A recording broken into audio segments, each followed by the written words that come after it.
एक बार क्या हुआ, प्रजापतियों का सम्मेलन हुआ और उस सम्मेलन में भगवान शंकर भी पहुंचे थे, ब्रह्मा जी भी पहुंचे थे और सारे प्रजापति भी थे। इस सम्मेलन से पहले भगवान की कोई लीला रही होगी, ब्रह्मा जी ने इनको प्रजापतियों का भी अधिपति नियुक्त कर दिया था, दक्ष जी को, दक्ष प्रजापति को। तो ये बहुत अभिमान में आ गए। अब आप सुनाएंगे उसे कि प्रभुता पाए काय मद नाही, प्रभुता पा करके तो अभिमान हो ही जाता है। इनको भी हो गया।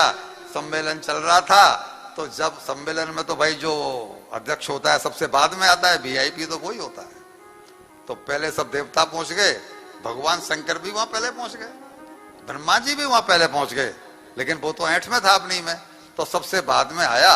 और जब दक्ष प्रजापति सबसे बाद में आया तो सारे ही प्रजापति खड़े हो गए, सारे देवता उनके स्वागत में खड़े हो गए। एक ब्रह्मा जी खड़े नहीं हुए और एक भगवान शंकर खड़े। अच्छा, अब आप समझिए, ये मैं जो कथाएं सुना रहा हूं वो सब घर गृहस्थी की हैं। अभी दूसरी कथा सुनाऊंगा वो भी घर गृहस्थी की, जहां पति पत्नियों का संबंध है, जहां सास ससुर का संबंध है, जहां दामाद सास का संबंध है, वही सुना रहा हूं। इन बातों पर ध्यान खींचने की आवश्यकता है इसलिए कि हमारे काम का तो वो है जो हमारे जीवन में उतर जाए। इसके बहू हुए, उसके बहू हुए, उसने उसको मारा, इसने उसको मारा, अगर यही कथा है तो मेरी दृष्टि में वो कथा नहीं, व्यथा है, क्योंकि वो अपने किसी काम का नहीं है। कल हमने बताया था कि हवा हमारे काम तब आएगी जब हमारे पंखा ऊपर चल रहा हो, वरना हवा तो सब जगह है। जब ये आए तो इनके तो ये दामाद हैं भगवान शंकर। भगवान हमारे समाज में दामाद को हम पूछते हैं उल्टा कि दामाद हमारे स्वागत में खड़ा हो, हम ऐसा उम्मीद करते हैं। क्या ख्याल है जी आपका? नहीं चाहते ना कि दामाद हमारे स्वागत में खड़ा हो, हम तो पूछते हैं उसको। लेकिन जब ये आए तो न ब्रह्मा जी खड़े हुए ना ये खड़े हुए, और इसी बात को लेकर ये इतने नाराज हुए जिसका कि कोई जवाब नहीं। बोलो ब्रह्मा जी खड़े हुए नहीं, ये तो हमारे पिताजी हैं, कोई बात नहीं, लेकिन तुम तो हमारे दामाद हो, मीन्स हमारे पुत्र के जैसे हो, तुम्हें तो खड़े होकर के हमारा स्वागत करना चाहिए था। और ये खड़े न होने पर इन्होंने बहुत उल्टा सीधा बोला है, जो मुझे कहने में भी शर्म आ रही है। कहा है मरकट लोचन, यानी बंदर जैसी आंखों वाला, अपवित्र, कर्म भ्रष्ट, शमशान में रह करके भूत प्रेतों का संग करने वाला, भूत प्रेतों के साथ नाचने वाला, सहभागम न लभता, चूंकि ये ऐसे ऐसे दुर्गुणों वाला है, इसलिए इस शंकर को आगे से किसी भी यज्ञ में स्थान नहीं देना। इसने मेरा अपमान किया है, इसको व्यवहार के बारे में जानकारी नहीं है। जबकि शंकर जी तो हमेशा शांत भाव से और ध्यान में रहते हैं। शंकर जी के बारे में तो एक ही काम है, राम राम, दूसरा उनके पास तो कोई काम नहीं।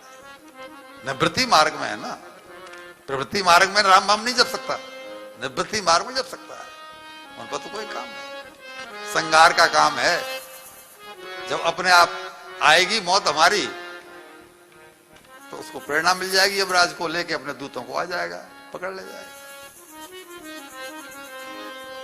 उनको तो ध्यान ही नहीं है कि कब आया प्रजापति और कब दक्ष आया और क्या हुआ कैसे, वो अपने भगवान के नाम में भजन में मस्त रहे।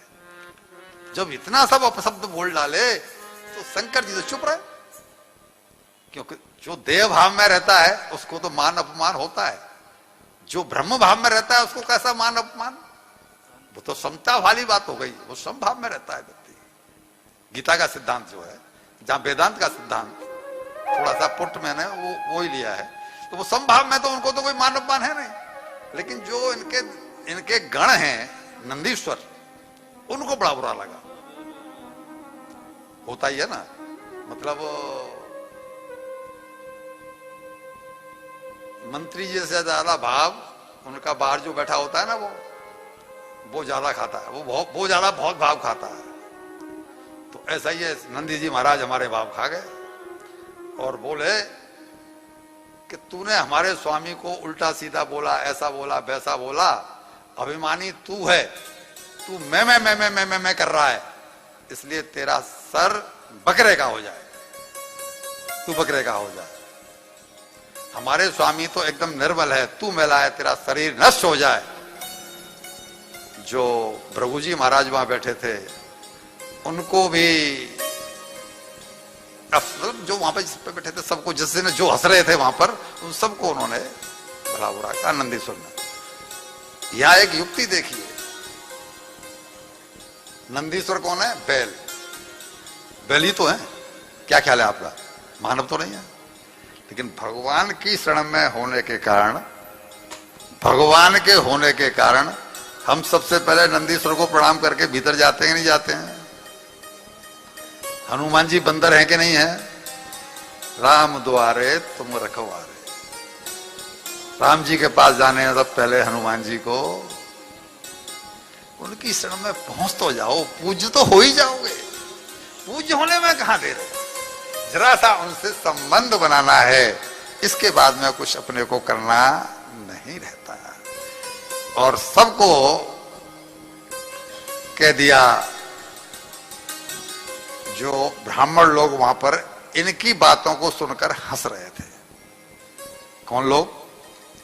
जब ये कह रहे थे भगवान शंकर को कि तू ऐसा है, तू ऐसा है, तू ऐसा है, तो जो आचार्य लोग बैठे थे उनको हंसी आ गई।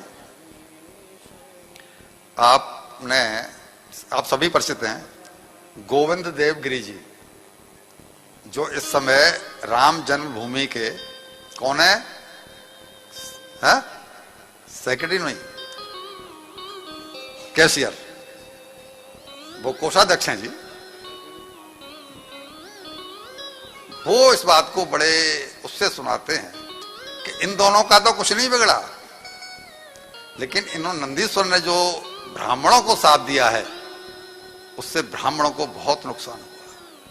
इन्होंने कहा है कि तुम भक्ष अभक्ष का विचार किए बिना, ये ब्राह्मण लोग भी सुन रहे हैं, ये मैं अपनी तरफ से नहीं कह रहा हूं, भागवत में लिखा हुआ है, भक्ष अभक्ष का विचार किए बिना जो विद्या तुम्हारे पास है, जो तुम्हारे पास मंत्र हैं, जो तुम वृत्तादि करते हो, उसका आश्रय लेकर याचका विचरंत वह, केवल पेट पालने के लिए भीख मांगने को भटके पर दो।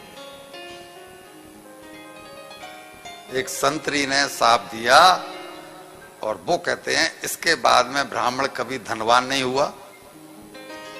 ब्राह्मण की विद्या बहुत कम यूज हो पाती है, ये लोग इतना अध्ययन करते हैं, इसके बावजूद भी बहुत मतलब खस्ता हाल में जीवन जीते हैं। इस समय हमारे देश का ब्राह्मण बहुत दुखी है। सरकार के यहाँ ऊंची जाति बोल करके इनको कोई प्रश्रय नहीं है, इनके पास पैसा नहीं है, या कोई व्यापार कर नहीं सकते, कोई छोटा मोटा काम ये लोग कर नहीं सकते, क्योंकि भाई ब्राह्मण है, पूज्य हैं ये लोग।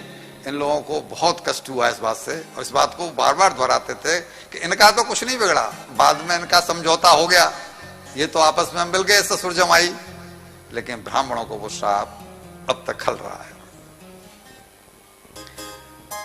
सापा सापी हुई, शंकर जी बड़े आराम से उठ के चले आए कैलाश पर, नंदी जी भी पीछे चले गए। इन्होंने पार्वती को कुछ नहीं बताया।